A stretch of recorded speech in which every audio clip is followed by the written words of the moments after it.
શાક તૈયાર થઈ ગયું છે. હવે આપણે એમાં ધાણા મૂકશું. જેવી રીતે આપણે ધાણા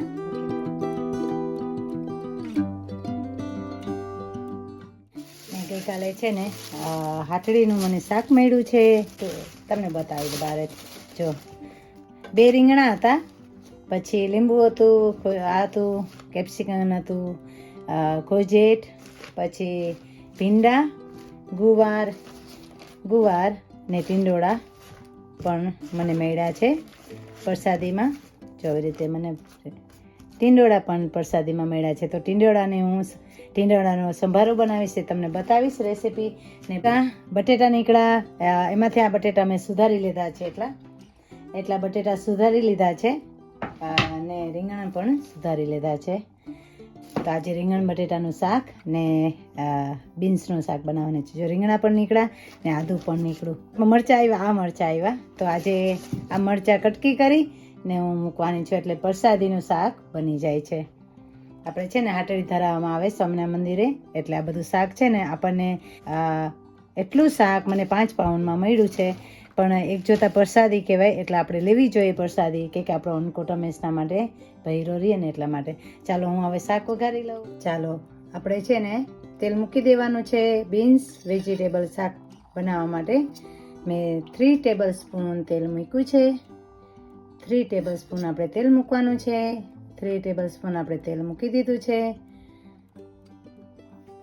હવે આપણે એમાં રાઈ મૂકવાની છે. તેલ થઈ ગયું છે એટલે રાઈ મૂકવાની છે.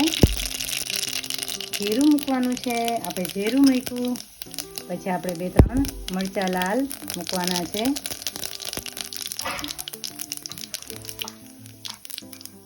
ને સ્વાદ માટે અજમો ચપટી મૂકવાનો છે, સ્વાદ માટે. ને એમાં આદુ મૂકવાનું છે. આદુ આપણે મૂકવું, પછી મરચાં મૂકશું. કે જે આ પ્રસાદીના મરચાં આવ્યા ને એટલે મૂકવાનું છું.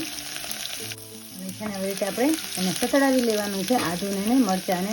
પછી આપણે બીન્સ મૂકી દેવાના છે અંદર. બીન્સ આપણે મૂકી દેવાના છે. એવી રીતે આપણે બીન્સ મૂકવાના છે.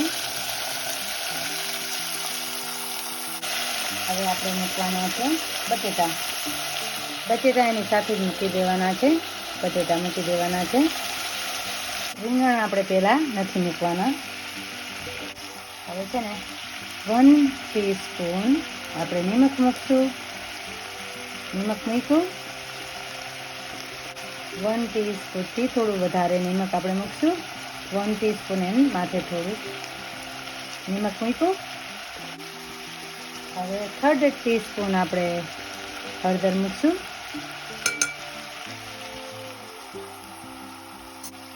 મારી પાસે ધાણા જીરું ઘરનું છે ને મારા ધાણા જીરાથી શાક કાઢવું પડતું નથી, એટલે હું 1 ટીસ્પૂન ધાણા જીરું મૂકીશ. 1 ટીસ્પૂન ધાણા જીરું મેં મૂક્યું. તમે તીખું ખાતા હોય તો એ પ્રમાણનું મરચું મૂકવાનું, લાલ, ને ઓછું ખાતા હોય તો ઓછું મૂકવાનું. હું 1 ટીસ્પૂન મરચું મૂકીશ. 1 ટીસ્પૂન મરચું મૂક્યું. હું થોડું વધારે મૂકીશ, એટલે થોડું મેં વધારે મરચું એડ કર્યું છે. હવે આપણે છે ને હલાવી લેવાનું છે. આવી રીતે આપણે હલાવી લેવાનું છે. ને તા છે ને ધીરો રાખજો. ને શાક છે ને થોડું ભીનું હોવું જોઈએ, પાણીવાળું, એટલે છે ને વઘાર તમારો નીચે બેસે નહીં. એ આજની ટીપ છે. તમે શાક વઘારો ને તો થોડું ભીનું હોવું જોઈએ શાક, નકર છે ને શાક નીચે બેસી જાય. જો મારું શાક નીચે બેઠું નથી, જોયું? આવી રીતે આપણે શાક વઘારવાનું છે. હવે છે ને આપણે શું કરશું, હવે થોડી વાર આપણે ઢાંકી દઈશું. 1 મિનિટ માટે આપણે શાકને ઢાંકી દેવાનું છે, બીન્સને બટેટાને. Only 1 minute. 1 મિનિટ થઈ જાય ને પછી આપણે રીંગણ એડ કરવાના છે. 1 મિનિટ થઈ ગઈ છે. હવે આપણે મૂકશું એમાં રીંગણ.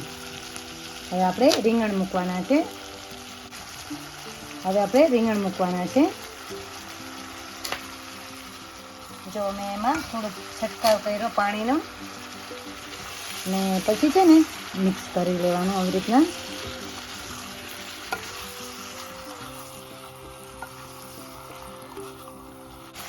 તમે ચાખી શકો છો ને તમે લસણ પણ મૂકી શકો. જે લસણ જમે છે ને એ મૂકી શકે છે, લસણ વઘારમાં મૂકી. જે પણ જે લોકો લસણ ખાય છે ને તો લસણ તમે મૂકી શકો છો. આદુ મરચાં મૂકો ને ત્યારે તમે લસણ મૂકી શકો છો. આવી રીતે આપણે શાકને ફરીથી 1 મિનિટ ઢાંકી દેવાનું છે. ત્યારે તમારે શું કરવાનું, જ્યારે ઢાંકો ને 1 મિનિટ ત્યારે ટમેટું એક સુધારી લેવાનું. આપણે ટમેટું એમાં એડ કરશું. 1 મિનિટ થઈ ગઈ છે. ખોલી ફરીથી હલાવી અને આપણે એમાં ટમેટું એડ કરશું. પહેલાં કટ કરી લેવાનું ટમેટાને, તો ટમેટું પણ આપણે મૂકશું. જો મેં પહેલાં કટ કરી લીધું હતું ટમેટું, હવે આપણે ટમેટાને મૂકશું અંદર. શાકની અંદર આપણે ટમેટું પણ એડ કરવાનું છે. જો આવી રીતે ટમેટું પણ હું મૂકું છું. ટમેટું મૂકી દીધું આપણે. હવે છે ને આપણે ફરીથી હલાવી લેવાનું છે. શાકનો કલર કેટલો સરસ આવ્યો છે, જો મસ્ત કલર આવ્યો છે ને. આવી રીતે શાક થવું જોઈએ.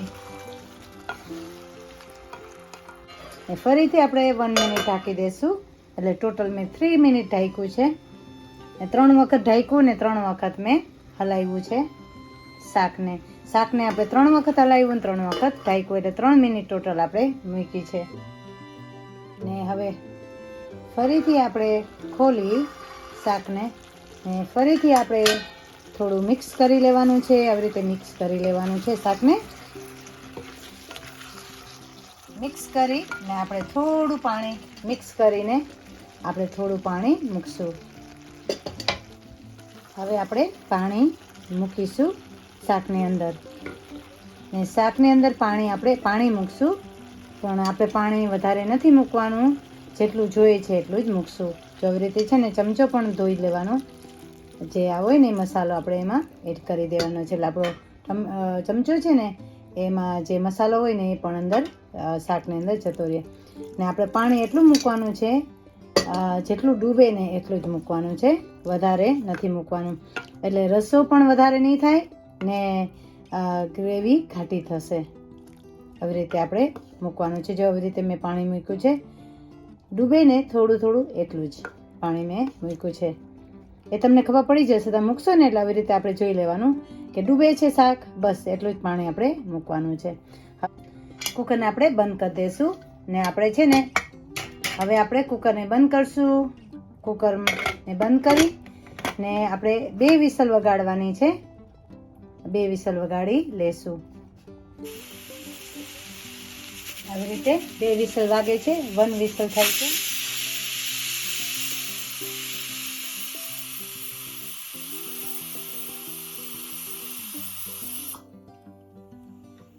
વિસલ થઈ.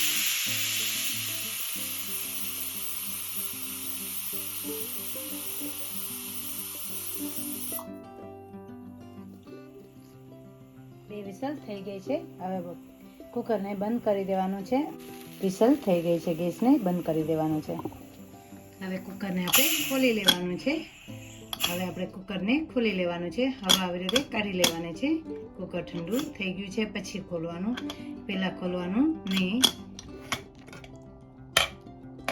શાક સરસ થઈ ગયું છે. હવે કુકરને આપણે ખોલી લેવાનું છે. હવા આવી રીતે કાઢી લેવાની છે. કુકર ઠંડુ થઈ ગયું છે પછી ખોલવાનું.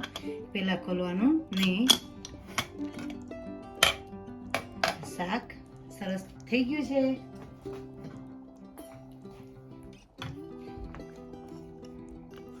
જો બહુ રસો પણ નથી, ગ્રેવી છે. જોયું?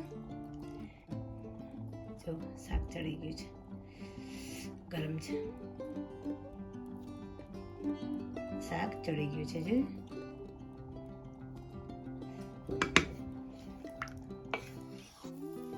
શાક તૈયાર થઈ ગયું છે, રીંગણ બટેટાનું ને બીન્સનું. પ્લીઝ તમે લોકો પણ બનાવજો. ભગવાનનો થાળ તૈયાર થઈ ગયો છે. ઠાકોરજીને થાળ ધરાઈ આવીએ. આવી રીતે અમે થાળ તૈયાર કરીએ છીએ. પ્લીઝ કોણ આવી રીતે થાળ તૈયાર કરે છે પ્લીઝ કોમેન્ટ કરજો. જો આવી રીતે રોટલી હોય, શાક હોય, દૂધ હોય, પાણી હોય, અહીંયા અથાણું છે. અહીંયા પાપડ છે. જો ખીચડી અને દાળ ભાત હોય ને તો એ પણ આવી રીતે મૂકીએ, પણ આજે મેં દાળ ભાત કે ખીચડી બનાવી નથી. ચાલો ઉપર થાળ. મહારાજ જમો, સ્વામી જમો, પ્રમુખ સ્વામી મહારાજ જમો, મહંત સ્વામી મહારાજ જમો.